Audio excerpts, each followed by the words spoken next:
La bruma que corona las cumbres de los Andes colombianos guarda un secreto que ha atormentado los sueños de hombres valientes y codiciosos durante más de 5 siglos.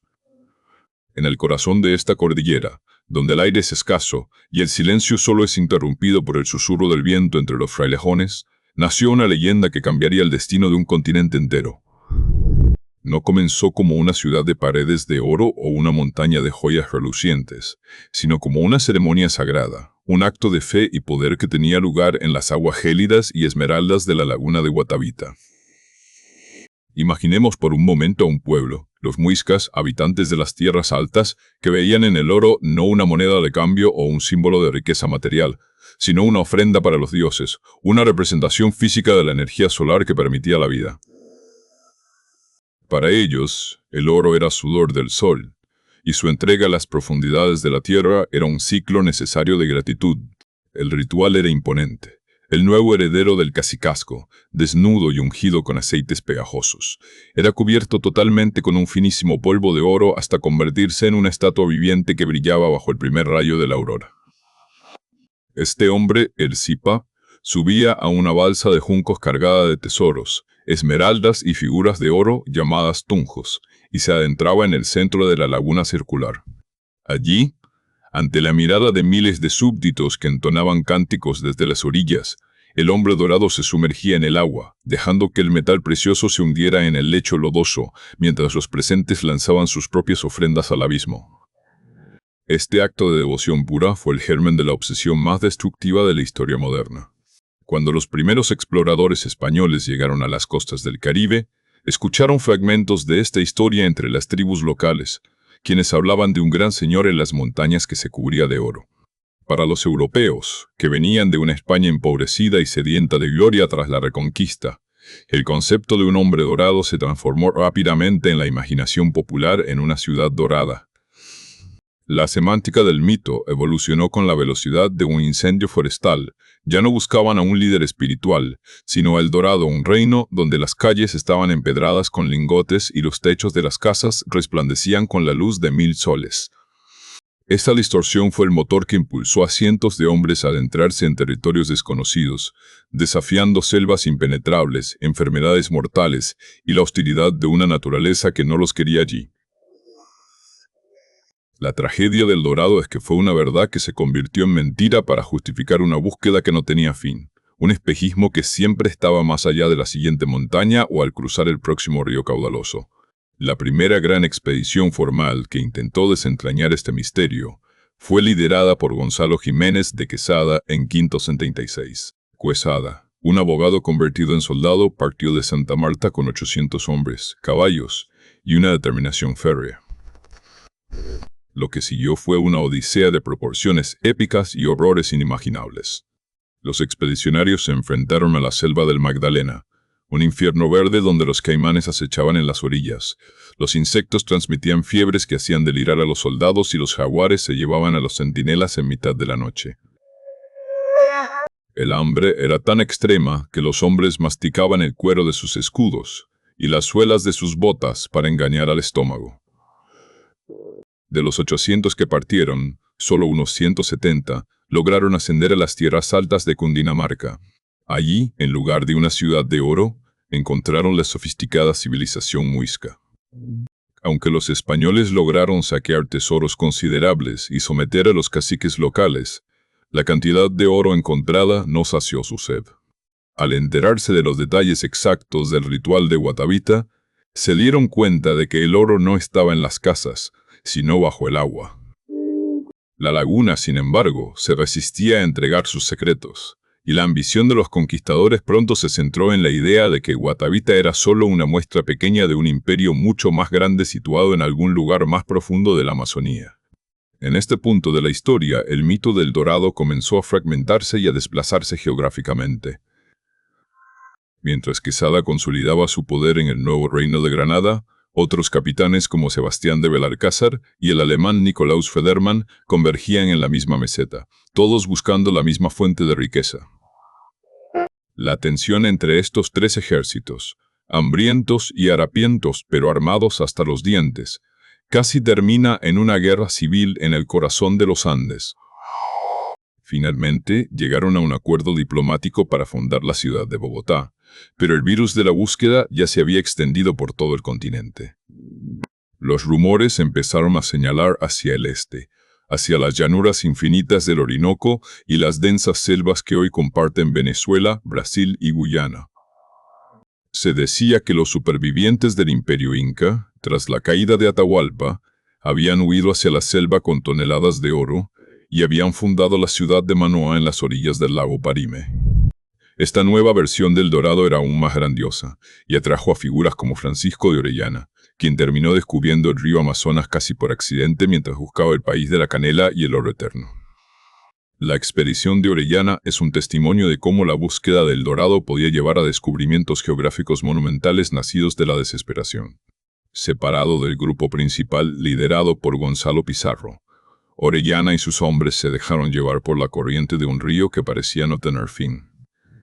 Durante meses, navegaron por el sistema fluvial más grande del mundo, luchando contra tribus que los españoles describieron como lideradas por mujeres guerreras, lo que dio nombre al río Amazonas. Aunque Orellana no encontró ciudades de oro, su relato de grandes asentamientos y poblaciones densas a lo largo del río alimentó durante siglos la creencia de que una civilización avanzada se ocultaba en la espesura. Hoy en día, la arqueología moderna sugiere que Orellana quizás no mentía del todo y que realmente existieron grandes cacicazgos amazónicos, pero para sus contemporáneos, el fracaso en encontrar oro sólido significaba que el Dorado seguía oculto en algún otro rincón inexplorado del mapa. Quizás, el episodio más oscuro y febril de esta búsqueda fue la expedición de Pedro de Ursúa y Lope de Aguirre en 576. Lo que comenzó como una misión oficial de la corona española para hallar Omagua, y el Dorado terminó convirtiéndose en una espiral de locura y rebelión. Lope de Aguirre, un hombre de mente perturbada y ambición desmedida, asesinó a Ursúa y tomó el control de la expedición, declarándose en rebelión contra el rey Felipe II. Aguirre, apodado el tirano o el loco, renunció a su ciudadanía española y proclamó la independencia de sus hombres, a quienes llamaba los marañones. Su viaje por los ríos de Sudamérica no fue una búsqueda de riqueza, sino una marcha de terror sembrada de cadáveres de sus propios compañeros. Aguirre personifica el lado más sombrío del mito, cómo la promesa del oro podía corromper el alma humana hasta despojarla de toda empatía o razón. Su final, ejecutado por sus propios hombres tras fracasar en su intento de conquistar Venezuela, marcó el cierre de una era de expediciones violentas, pero no el fin de la fascinación por la ciudad perdida. Incluso los ingleses, rivales de España, cayeron bajo el hechizo del Dorado. Sir Walter Raleigh, el cortesano favorito de la reina Isabel, dedicó gran parte de su fortuna y sus últimos años de vida a buscar el lago Parime y la ciudad de Manoa.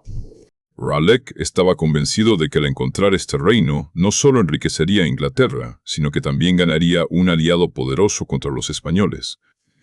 En su obra El descubrimiento del vasto, rico y hermoso imperio de Guayana, Raleigh describió paisajes paradisíacos y prometió riquezas que harían palidecer los tesoros del Perú. Sin embargo, su incapacidad para encontrar pruebas tangibles y el desastroso resultado de su segunda expedición, donde perdió a su hijo en un enfrentamiento con los españoles, le costó la vida. Al regresar a Inglaterra con las manos vacías y habiendo violado las órdenes reales de no atacar a España, fue decapitado en 1668. Con él murió el último de los grandes exploradores del Renacimiento que creyó ciegamente en la existencia física de una metrópolis dorada.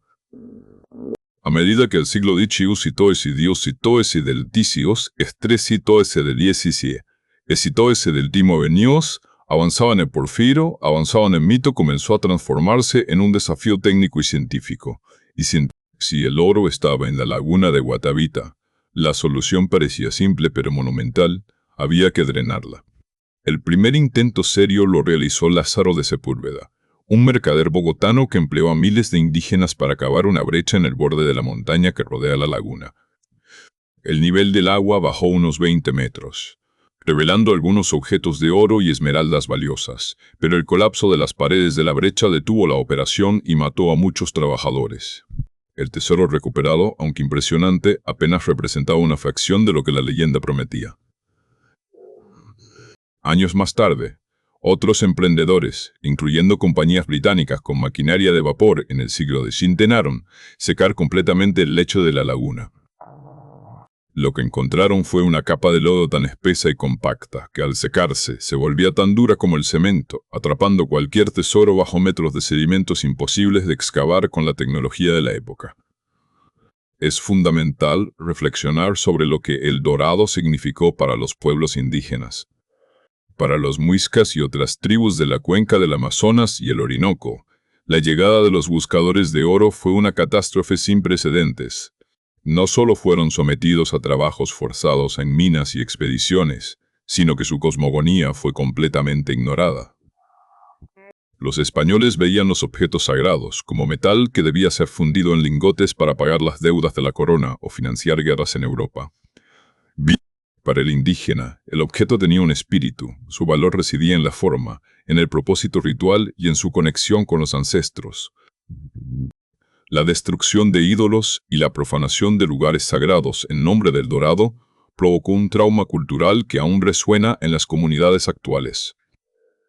La ironía histórica es que, mientras los europeos buscaban una ciudad de oro que no existía, estaban destruyendo civilizaciones que poseían una riqueza cultural y espiritual que los conquistadores no supieron valorar. En el siglo XX, el misterio del dorado dio un giro hacia la arqueología y la preservación. En 1979, dos campesinos en una cueva cerca de la localidad de Pasca, en Colombia, hallaron una pieza que cambiaría la percepción del mito para siempre, la balsa muisca. Esta pequeña figura de oro, fundida con la técnica de la cera perdida, representa fielmente la ceremonia del hombre dorado en la balsa. Es una pieza de una delicadeza asombrosa que muestra al cacique rodeado de sus sacerdotes y remeros.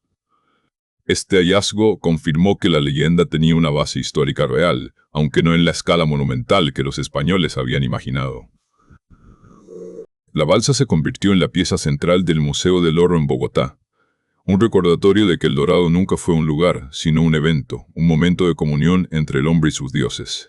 Gracias a este y otros descubrimientos, el gobierno colombiano declaró la laguna de Guatavita como patrimonio histórico y natural, prohibiendo cualquier intento posterior de drenaje o explotación comercial, devolviéndole finalmente al lugar su carácter sagrado y tranquilo.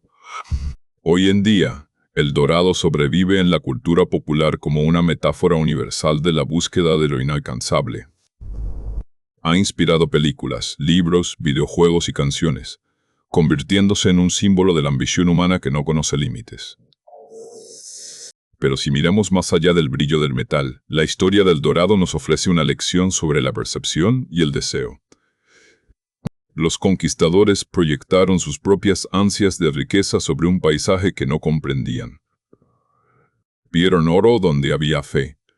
Vieron una ciudad donde había selva. Esa incapacidad de ver al otro y de entender su relación con la naturaleza fue lo que convirtió una hermosa tradición indígena en una obsesión sangrienta que duró siglos. El verdadero El Dorado, si es que existe, no está hecho de oro, sino de las historias, las lenguas y la biodiversidad que aún sobrevive en los rincones más profundos del continente americano. Si nos adentramos en las selvas de la serranía de Chiribiquete, o caminamos por las ruinas de la ciudad perdida en la Sierra Nevada de Santa Marta, comprendemos que el tesoro siempre estuvo allí, pero no en la forma en que los europeos lo buscaban.